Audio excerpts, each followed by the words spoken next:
Hi everyone, it's Cassie, the Young Teen Librarian at East Hampton Library.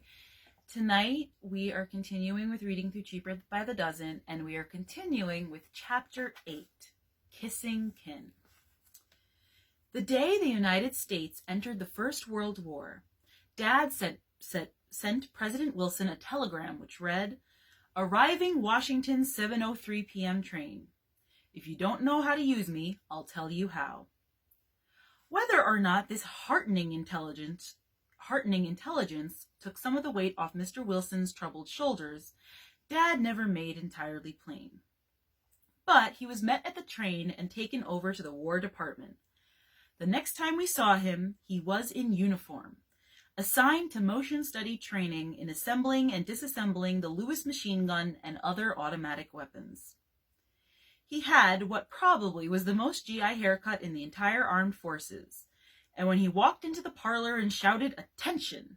he wanted to hear our heels click. Mother had been planning for several years to take all of us to California to visit her family. When Dad was ordered to Fort Sill, Oklahoma, the time seemed opportune. Mother's family was genteel and well-to-do. She was the oldest of 9 children, only 3 of whom were married. The other 6, 2 brothers and 4 sisters, lived with their parents in a spacious house at 426 29th Street in Oakland. The house was fringed with palm trees, magnificent gardens, and concealed but nonetheless imposing outbuildings in which the family indulged its various hobbies. There were a billiard hall, radio shack, greenhouse, pigeon roosts, and a place where prize-winning guinea pigs were raised. The Mullers had 3 Packards, a French chauffeur named Henriette, a gardener, Chinese cook, first-story maid, and second-story maid. The Mullers managed, somehow, in spite of their worldly goods, to live fairly simply. They were quiet, introverted, and conservative. They seldom raised their voices and referred to each other as "Dear Eleanor," "Dear Mabel," "Dear Gertrude," and so on. Mother was "Dear Lily." Mother was the only one in her family who had moved from California. Mother had left home after her marriage as introverted and conservative, and possibly even more shy and bookish than any of the others. In 10 years, she had 7 children. She was lecturing around the country. She was a career woman, and her name kept bobbing up in the newspapers. Frankly, the Mullers didn't know exactly what to make of dear Lily, but they knew they loved her. Even before we visited California, we know all about the household at Oakland and its inhabitants, because Mother used to like to tell us about her girlhood. We knew the arrangement of the house, even down to the full-length mirror on the hall door, which Mother's younger sisters used to open at just the right angle so that they could watch Dad's courting technique. Hearing Mother tell about the courtship, the sparking on the sofa, we used to wonder what Mother's parents had thought when Dad first came to call. He had met Mother in Boston about a year before, when she was on that well-chaperoned tour to Europe with several other Oakland girls. The chaperone, who was Dad's cousin, had introduced him to all the girls, but he had selected Miss Lily as the one on whom to shower his attention.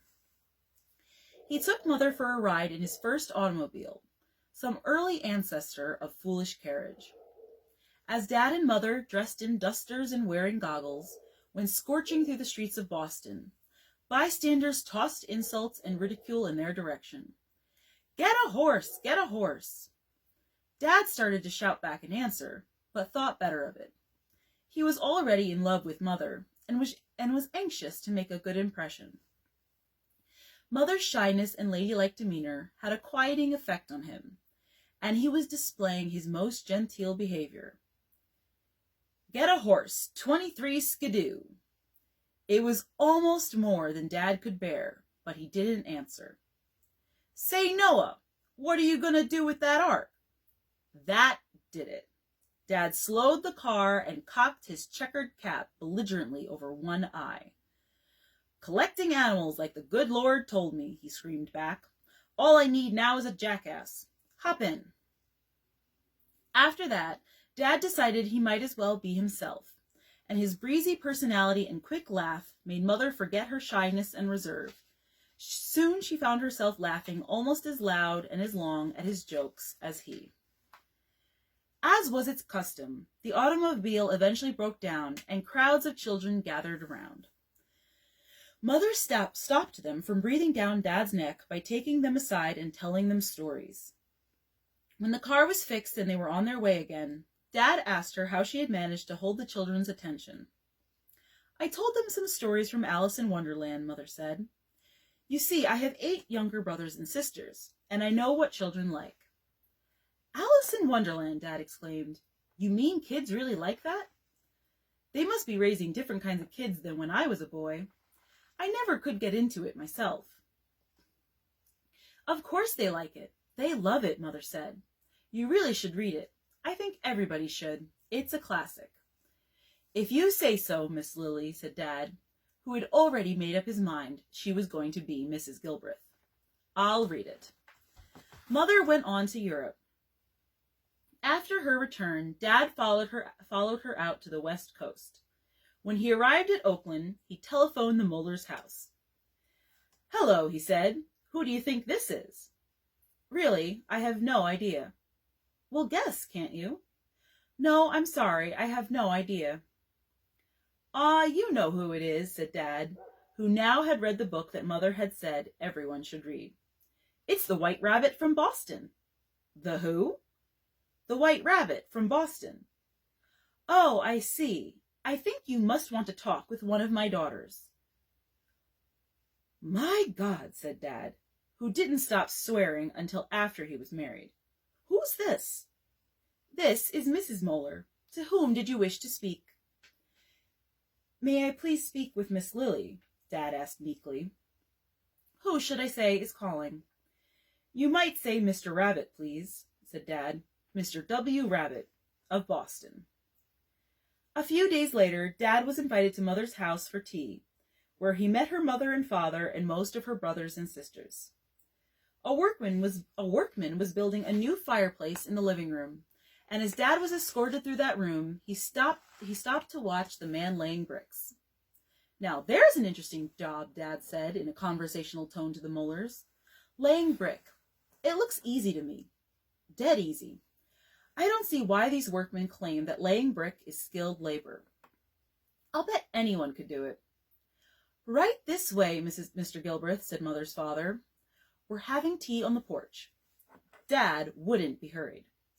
"It seems to me," he continued in his flat New England twang, "that all you do is pick up a brick, put some mortar on it, and put it in the fireplace." The bricklayer turned around to survey the plump but dapper dude from the east. "Nothing personal meant," said Dad with his most patronizing smile, "my good man." "Sure, that's all right," said the workman, but he was furious. "Dead easy, eh? Like to try it, mister?" Dad, who had set his sights on just such an invitation, said he guessed not. Mother tugged at his sleeve and fidgeted.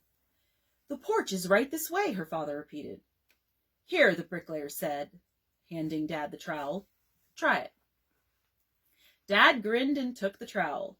He grabbed a brick, flipped it into position in his hand, slapped on the mortar with the rotary motion of the trowel, placed the brick, scraped off the excess mortar, reached for a second brick, flipped it, and was about to slap on more mortar when the workman reached out and took back his trowel.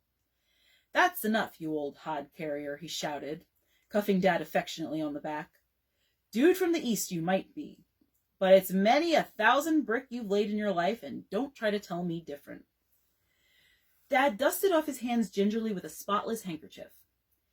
"Dead easy," he said, "my good man." Dad behaved himself pretty well during the tea, but on later visits, he'd sometimes interrupt Mother's parents in the middle of sentences and go over and pick up Mother from her chair. "Excuse me just a minute," he'd tell his future in-laws. "I think Miss Lily would look more decorative up here." He'd swing her up and place her on top of a bookcase or china closet, and then go back and sit down. Mother was afraid to move for fear of upsetting her perch, and would remain up there primly, determined not to lose her dignity. Dad pretended he had forgotten all about her as he resumed the conversation. We knew, too, that the first time Dad had been invited to spend a weekend at the Mollers, he had thrown himself with a wheeze and a sigh onto his bed, which had collapsed and enveloped him in a heavy, betasseled canopy. "The things your daddy shouted before Papa and your Uncle Fred could untangle him from the tassels," Mother tittered. "I can tell you it was an education for us girls, and I suspect for the boys, too.